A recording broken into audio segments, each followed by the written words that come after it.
There was a picture in my phone of me sleeping. I live alone. My sister says that Mommy killed her. Mommy says that I don't have a sister.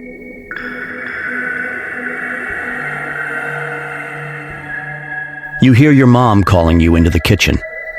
As you're heading down the stairs, you hear a whisper from the closet saying, "Don't go down there, honey. I heard it too." The last thing I saw was my alarm clock flashing 12:07 before she pushed her long, rotting nails through my chest, her other hand muffling my screams.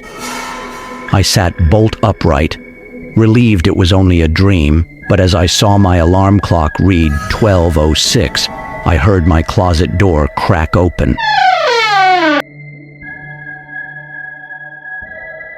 I can't move, breathe, speak, or hear, and it's so dark all the time.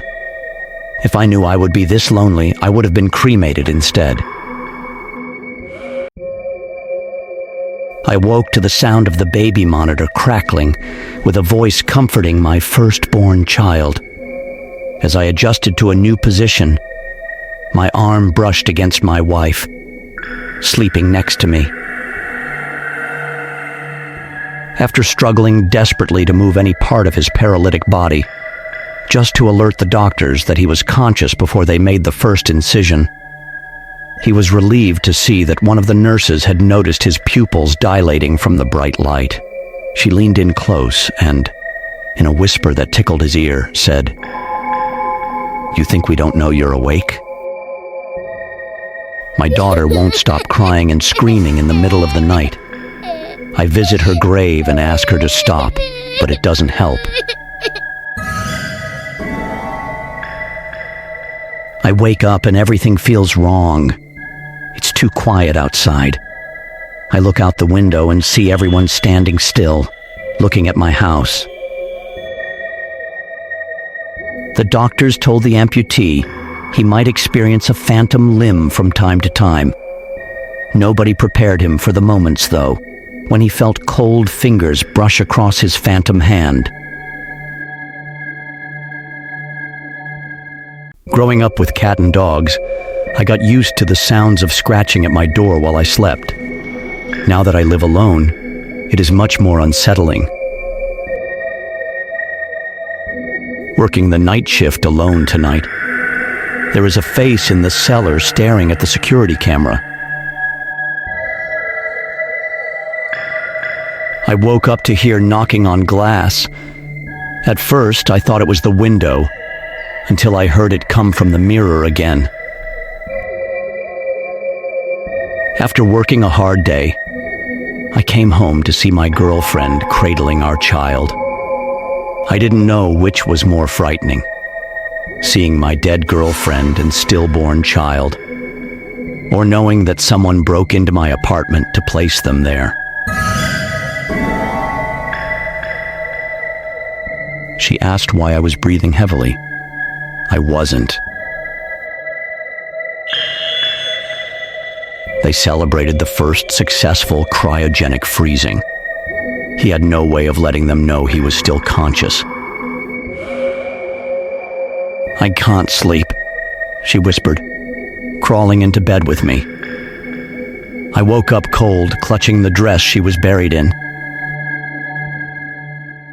You know that weird full-body twitch you get sometimes when you're falling asleep?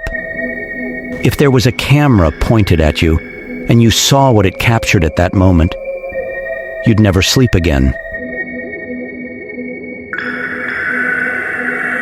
A grinning face stared at me from the darkness beyond my bedroom window. I live on the 14th floor. Sleep didn't come to me easily that night in the cabin in the woods, for the portraits on the wall only portrayed the deformed, the decrepit, and the damned. Sleep has never come easily to me again. For when I woke, I found no portraits, only windows. I always thought my cat had a staring problem. She always seemed fixated on my face. until one day when I realized that she was always looking just behind me.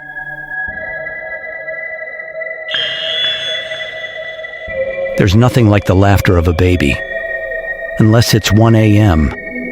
and you're home alone. After so many years living alone in this large house, I came to a startling revelation. In this time, I had closed far more doors than I had opened. It's been watching me for hours now. Sometimes I catch glimpses of its reflection on the computer screen, but I dare not to turn around.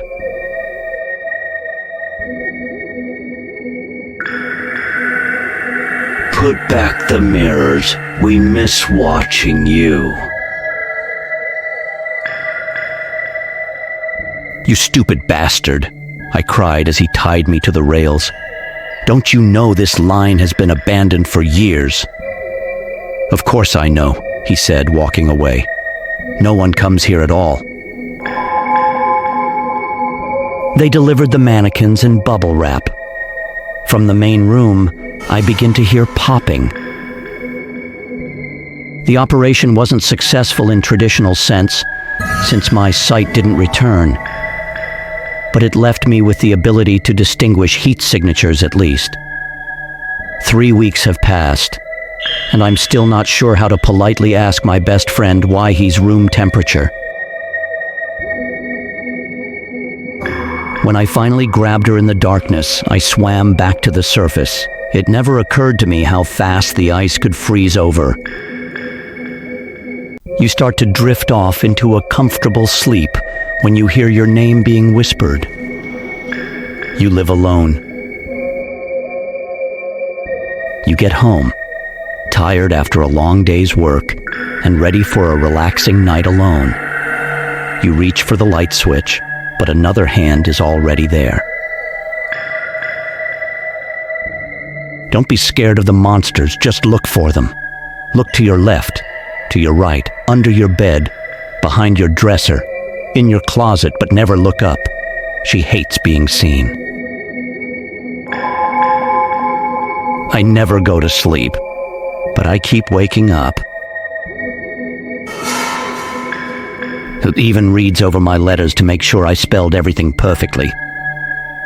Although my capitalization isn't excellent yet.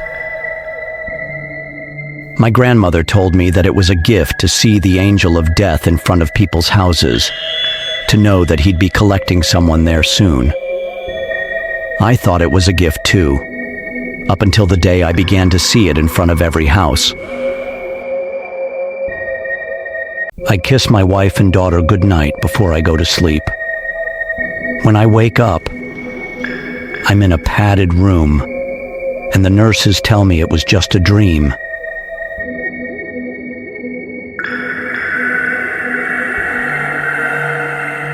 When next you are completely alone, imagine you are listening to a sound of some kind. When that sound seems to stop, you'll know that you've been noticed.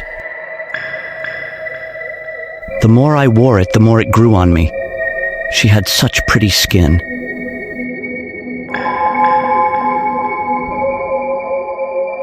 Nighttime swimming is one of the benefits of working at the public pool.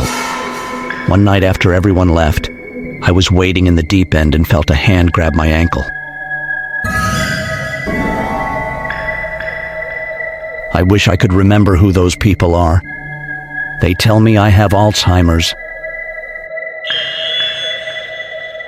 She wondered why she was casting two shadows. After all, there was only a single light bulb. The last man on Earth sat alone in a room. There was a knock at the door. Ready to settle down for the evening, I put my headphones on. The whispers coming from them startled me. They were not plugged in. Neatly laid across my dining room table, I found a dull kitchen knife, a torn, crusty rag, and a flip video camera which seemed to be recording, "I own none of these items." The dead are watching us now. That's the good news.